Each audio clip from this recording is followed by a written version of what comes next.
Simon Cowell teases the big change for Season 18 of America's Got Talent.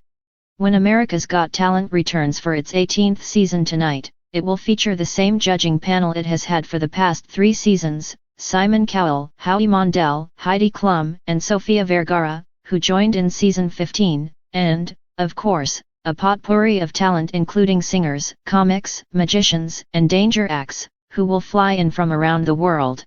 I always think, what happens if we run out of talent? We have no show, Simon told Parade in this one-on-one interview. And then these people fly in from all over the world and all parts of America.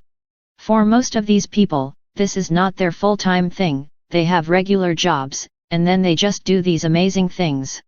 And that's always what I've loved about the show. The show is 100% dependent, not on the judges, not on anyone else, it's always about the talent and the people. And when you sit there as a judge and those magic moments happen, it's amazing. What will be different this season is the golden buzzer. Normally, there's one per judge, host Terry Crews gets to weigh in as well, and the past few seasons there's been a group golden buzzer. But this season, thanks to a faux pas made by Bruno Tonioli, who was judging Britain's Got Talent for the first time and hit his golden buzzer a second time, he didn't know he only got one. Then Simon decided he could hit his GB a second time, too. So, now it looks to be happening in America as well. Well, let's put it this way, we slightly broke the rules this year, Simon admitted. He also says having more than the normal amount of golden buzzers acts who automatically get to go to the live show portion of the competition and be voted on by America doesn't diminish its significance. It happened in the UK because it happened, he said. This weekend in the UK, it was the 8th golden buzzer we gave this year. When I watched it back, if we hadn't given this person a golden buzzer, I would have felt terrible.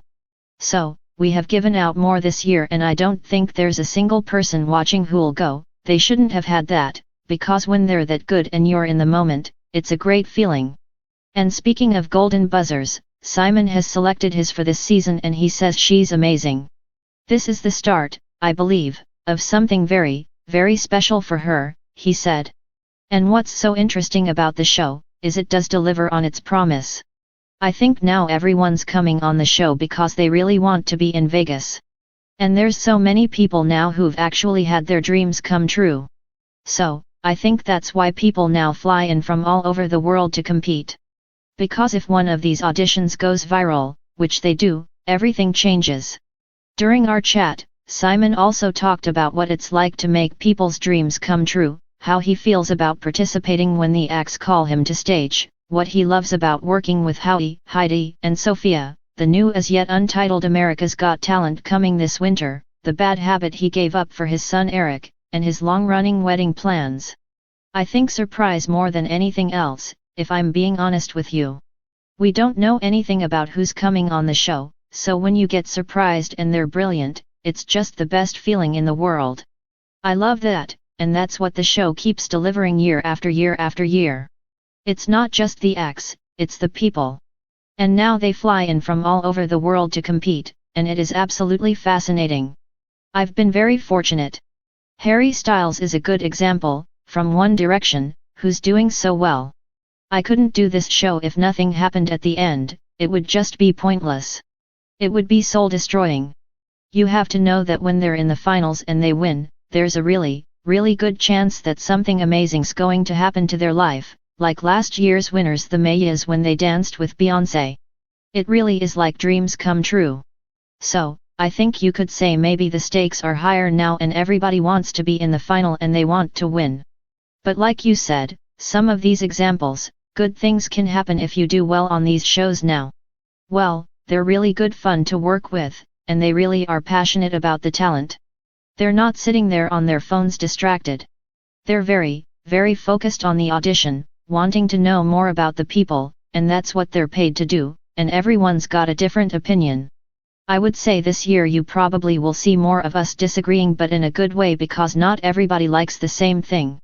Well, I've just realized that the audience love it when I'm miserable, so I guess that's why that happened.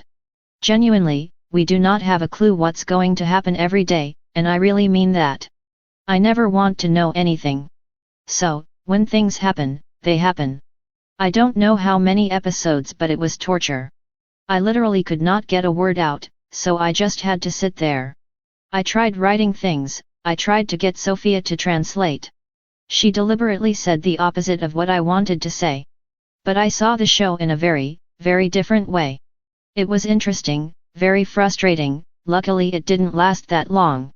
But yet, it wasn't great.